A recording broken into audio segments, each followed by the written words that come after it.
हम लोग contract act में सेक्शन 124 पढ़े थे, जिसमें वन पार्टी होती है जो प्रॉमिस करती है दूसरे पार्टी को सेव करने के लिए from loss caused to him by promisor or third person. हमने पढ़ा था क्या कि ए और बी है, अगर बी को सी के द्वारा नुकसान होता है या ए और बी में कॉन्ट्रैक्ट हुआ है और बी को ए के द्वारा नुकसान होता है, तो इसे हम कॉन्ट्रैक्ट ऑफ इंडेमनिटी कहते हैं, क्षतिपूर्ति की संविदा कहते हैं। बात करते हैं क्षतिपूर्ति के मतलब का, तो क्षतिपूर्ति इंडेमनिटी का मतलब होता है किसी नुकसान या क्षति के विरुद्ध सुरक्षा या मुआवजा, किसी नुकसान या क्षति के विरुद्ध सुरक्षा या मुआवजा। तो सबसे पहले हम ये जानते हैं कि अगर इंडेमनिटी का कॉन्ट्रैक्ट है तो वह कॉन्ट्रैक्ट होगा, मतलब कॉन्ट्रैक्ट के जो इसेंशियल्स होते हैं, जो उसकी अनिवार्य शर्तें होती हैं, वो पूरी होनी चाहिए। मतलब कि कॉन्ट्रैक्ट जो है वो पहले वैलिड होना चाहिए, क्योंकि हम सेक्शन 171 सेक्शन 1 से 75 तक पढ़ चुके हैं, यानी कि सेक्शन 10 में और सेक्शन 11 में जो दिया गया है वह फुलफिल होना चाहिए। 2 पार्टीज़ होनी चाहिए, दोनों वैक्स होने चाहिए और दोनों मतलब 18+ होने चाहिए, उनमें एक तरीके से मतलब वैलिड होना चाहिए, इलीगल कॉन्ट्रैक्ट ना हो, एकदम वैलिड कॉन्ट्रैक्ट हो। अब यहाँ पर दूसरा प्रश्न ये होता है कि कॉन्ट्रैक्ट ऑफ इंडेमनिटी जो है वह एक्सप्रेस होगा या फिर इम्प्लाइड होगा, मतलब वह व्यक्त होगा या फिर विवक्षित होगा। तो बात करें सेक्शन 124 की, तो सेक्शन 124 में कहीं भी नहीं लिखा है कि एक्ट ये नहीं कहता है कि विवक्षित हो सकता है, मतलब इंडियन कॉन्ट्रैक्ट एक्ट 1872 ये नहीं कहता है कि जो कॉन्ट्रैक्ट ऑफ इंडेमनिटी है वह विवक्षित हो सकता है, मतलब इम्प्लाइड हो सकता है, लेकिन उसमें कहीं स्पष्ट रूप से ये भी नहीं लिखा है कि नहीं हो सकता है। तो यहाँ पर हम एक केस पढ़ेंगे, केस का नाम है एडम्सन वर्सेस जाविर्स 1827।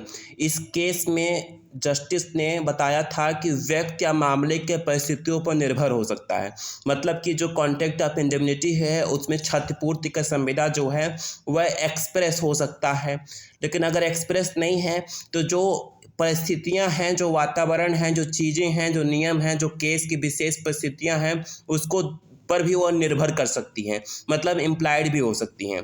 इसके बाद से एक केस लॉ और है जिस पे हम देखेंगे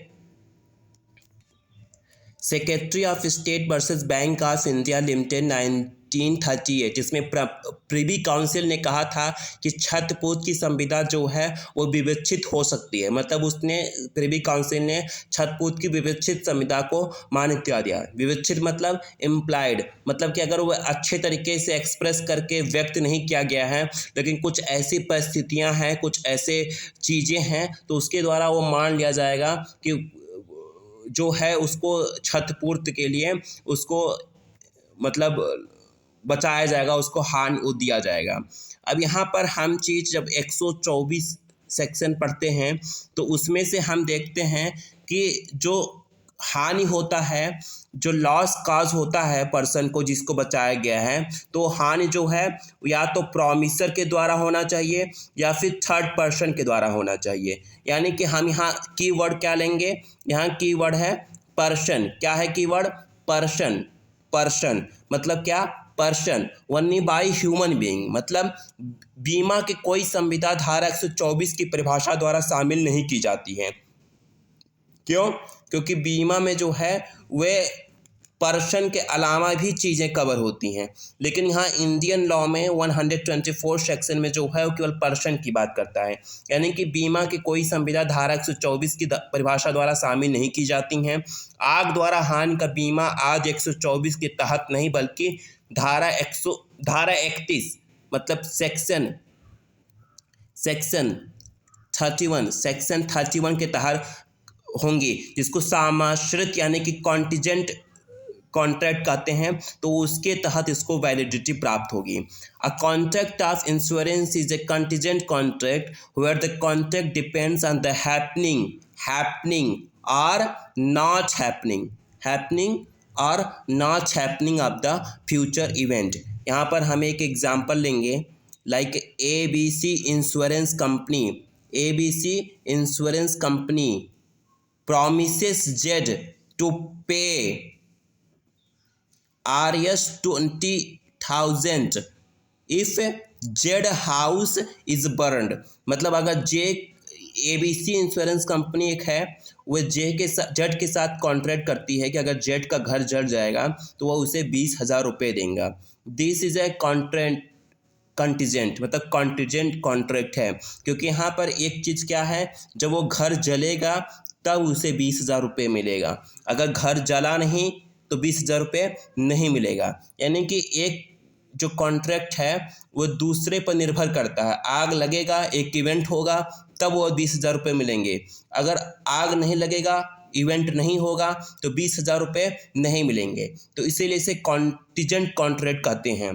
तो भारत में जो इंश्योरेंस होता है, कॉन्ट्रैक्ट ऑफ इंश्योरेंस होता है, वह हम कॉन्टीजेंट कॉन्ट्रैक्ट के तहत पढ़ते हैं।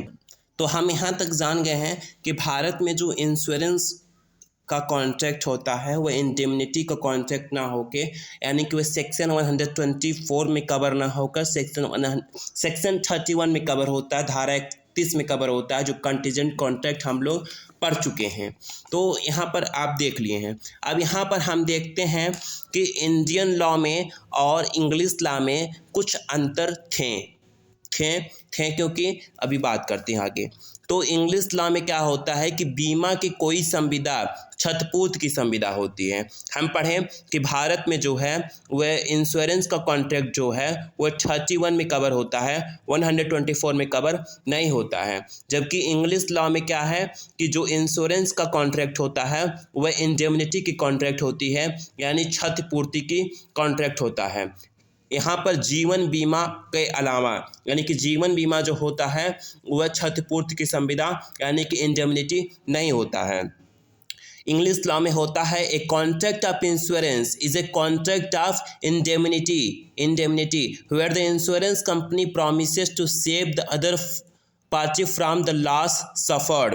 ठीक है, यहाँ पर हम जानेंगे कि भारत में इंडेमनिटी का जो कॉन्ट्रैक्ट होता है वह केवल और केवल पर्सन्स के द्वारा हानि को कवर करता है, लेकिन इंग्लिश लॉ में क्या है, वह पर्सन के अलावा और चीज़ों से हुई हानि को भी इंडेमनिटी में कवर करता है। तो इंग्लिश लॉ और इंडियन लॉ में ये अंतर है। इंग्लिश लॉ में a contract of insurance is a contract of indemnity where the insurance company promises to save the other party from the loss suffered. दुर्घटनाओं के लिए क्षतिपूर्ति का अनुबंध लागू होता है। इंग्लिश लॉ में जो दुर्घटना होते हैं, एक्सीडेंट होते हैं, वे सब इंडेमनिटी लॉ में आ जाते हैं। लेकिन इंडिया में केवल पर्सन, कीवर्ड याद रखिएगा, पर्सन के द्वारा ही होता है। Life insurance is a general contract reason being death is a certain event. लेकिन इंग्लिश लॉ में और इंडियन लॉ में एक सिमिलरिटी भी है। वो सिमिलरिटी क्या है? लाइफ इंश्योरेंस को लेकर। क्या सिमिलरिटी है? लाइफ इंश्योरेंस को लेकर के दोनों ही जगह में, इंग्लिश लॉ में भी और इंडियन लॉ में भी, लाइफ इंश्योरेंस की जो कॉन्ट्रैक्ट होते हैं वे इंडेमनिटी के कॉन्ट्रैक्ट नहीं होते हैं। Life insurance is a general contract reason being death is a certain event, क्योंकि मरना सबको एक दिन है, मरना सबको है, चाहे राजा हो या रंक, मरना सबको है, एक दिन सबको मरना है। इसीलिए life insurance is a general contract reason being death is a certain event. तो हम क्या जान चुके हैं कि इंडिया में इंडेमनिटी में केवल पर्सन के द्वारा चीज़ों को कवर किया जाता है। ब्रिटेन में ऐसा नहीं है। इंडिया में क्या है, 124 में ओनली बाई ह्यूमन काजेज, बीमा के कोई संविदा धारा 124 परिभाषा द्वारा शामिल नहीं की जाती है। मतलब बीमा जो है 124 में नहीं होता है भारत में। यदि किसी बीमा की संविदा के अधीन कोई बीमा करता आग द्वारा हानि की घटना में प्रतिकर संदाय करने का वचन देता है, ऐसी कोई संविदा धारा 124 के विस्तार के अंतर्गत नहीं आती हैं। ऐसी संविधाएं धारा 31 द्वारा परिभाषित समाश्रित कंटीजेंट संविधाएं होने के कारण विद्यमान हैं। तो ये चीज़ें हम समझ चुके हैं। लाइफ इंश्योरेंस जो है वह बाकी इंश्योरेंस से थोड़ा सा अलग होता है। जीवन बीमा की कोई संविदा, उदाहरण स्वरूप, या तो किसी व्यक्ति की मृत्यु पर या एक उपबंधित समयावधि, चाहे बीमाकर्ता जीवित हो के खत्म होने पर एक निश्चित धनराशि देने का उपबंध कर सकती है। क्या है? जीवन बीमा की संविदा जो है वो एक टाइम लिमिट के, मतलब कि 30 साल बाद वो पैसा देगा। अगर वह बीमा करता जिंदा है फिर भी पैसा मिलता है। यदि मृत्यु की घटना पर एक यदि मृत्यु की घटना पर एक अमुक राशि संदत करने योग्य हो, मतलब देने योग्य हो, जो कि संपत्ति से अलग किसी व्यक्ति के जीवन का मूल्यांकन नहीं किया जा सकता है, पूरी बीमाकर्ता धनराशि संदत करने योग्य हो जाती है। इस कारण भी क्षतिपूर्ति की संविदा नहीं है। क्या समझें? क्योंकि लाइफ जो है ना, उसकी कीमत नहीं लगाई जा सकती, इसलिए अगर जीवन बीमा में वो कुछ समय तक जीवित हो जा सकता है जैसा उसमें लिखा है, तो भी वो पैसा दिया जा सकता है। तो यहाँ पर कुछ इंडेमनिटी नहीं है, क्योंकि क्षतिपूर्ति नहीं कहा जा सकता, क्योंकि जीवन की क्षतिपूर्ति नहीं की जा सकती है। जीवन अनमोल है। जैसे कि अभी यहाँ उड़ीसा में बहुत बड़ा रेल दुर्घटना हुआ है, तो उसमें जितने लोग मरे हैं, जितनी संख्या बताई जा रही है, उसकी 4-5 गुना लोग मरे हैं, क्योंकि जनरल ट्रेन में, जनरल डिब्बों में बहुत सारे लोग होते हैं, तो उनको परिवार वालों को मुआवजा दिया जा रहा है, लेकिन उनके जीवन का मूल्य नहीं निकाला जा सकता है। फिर आप कुछ भी कर लो, जीवन अनमोल है। इसीलिए लाइफ इंश्योरेंस को जो है इंडेमनिटी के तहत नहीं माना जाता है। अब हमारी लॉ कमीशन होती है एक, जो कि कॉन्स्टिट्यूशनल बॉडी नहीं है, वो एक कार्यपालिका के आदेश, एग्जीक्यूटिव के आदेश के द्वारा लॉ कमीशन बनता है। तो लॉ कमीशन के 13वें रिपोर्ट में, जो कि 1958 में आया था, लॉ कमीशन ने अपने 13वें रिपोर्ट 1958 में कहा था कि 124 सेक्शन को व्यापक किया जाए, मतलब कि ह्यूमन के अलावा जो बाकी चीज़ें हैं, एक्सीडेंट वगैरह हैं, उसके द्वारा चीज़ों को भी इंडेमनिटी में कवर किया जाए, 124 में कवर किया जाए। लेकिन अभी तक लॉ कमीशन की इस बात को माना नहीं गया है, इसलिए अभी तक जो लिखा है हम उसी को ही पढ़ेंगे। अब यहाँ पर हम आगे अब अगले सेक्शन की बात करेंगे। आप कमेंट पे पूछ सकते हैं आपको क्या जानना है, और आप हमसे टेलीग्राम चैनल पे भी जुड़ सकते हैं। Check description. Thank you so much.